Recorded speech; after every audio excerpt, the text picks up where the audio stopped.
कलियुग में हनुमान जी यहाँ रहते हैं और जाने कलियुग में बजरंगबली के दर्शन कैसे होंगे। हनुमान जी प्रभु श्रीराम के परम भक्त हैं। पौराणिक कहानियों के अनुसार हनुमान जी केवल बलशाली ही नहीं बल्कि दयालु भी हैं। हनुमान जी इतने दयालु हैं कि अपने शत्रुओं पर भी दया करके उन्हें संकट से निकाल देते हैं। इसका अर्थ यह है कि हनुमान जी केवल एक देवता ही नहीं बल्कि एक योद्धा भी हैं। ज्ञान, बल, पराक्रम के साथ एक योद्धा में दयाभाव का होना ही उसे महान बनाता है। कई पौराणिक कहानियों में इस बात का उल्लेख भी मिलता है कि हनुमान जी कलयुग के संकटों को पार करने में हर उस मनुष्य की सहायता करते हैं जो भी हनुमान जी का स्मरण पूरी श्रद्धा के साथ करता है। बजरंगबली को चिरंजीवी होने का वरदान प्राप्त है, इसलिए माना जाता है कि हनुमान जी कलियुग में भी सशरीर निवास करते हैं। आइए जानते हैं कलियुग में कहाँ रहते हैं पवनपुत्र हनुमान। रामायण की कथा के अनुसार गंधमादन पर्वत से जुड़ी कई कहानियां मिलती हैं। गंधमादन पर्वत के क्षेत्र को यक्षलोक भी कहा जाता है। ऐसा कहा जाता है कि यहाँ एक अद्भुत सरोवर है जहाँ खिलने वाले कमलों को रोजाना हनुमान अपने आराध्य श्रीराम की पूजा में अर्पित करते हैं।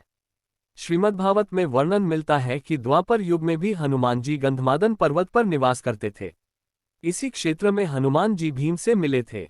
अज्ञातवास के समय हिमवंत पार करके पांडव गंधमादन पर्वत के क्षेत्र में पहुंचे। इसी दौरान एक बार भीम सहस्रदल कमल लेने के लिए गंधमादन पर्वत के वन में पहुंच गए थे, जहां पर हनुमान जी ने भीम का अंधकार तोड़ा था।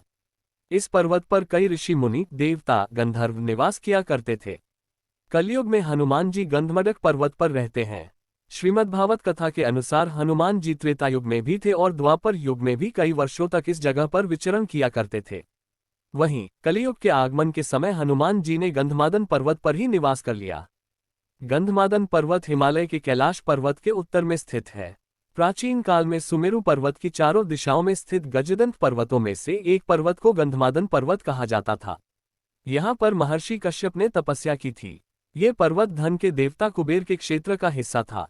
कभी यह जगह सुगंधित, वर्तमान समय में यह क्षेत्र तिब्बत क्षेत्र में स्थित है।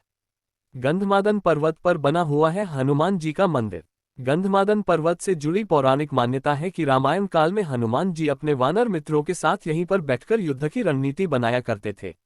वर्तमान में गंधमादन पर्वत पर हनुमान जी का एक प्राचीन मंदिर है, जहां पर श्रीराम की प्रतिमा भी हनुमान जी के साथ विराजमान है।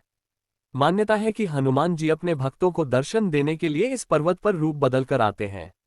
इस पर्वत पर भगवान राम के पैरों के निशान भी हैं।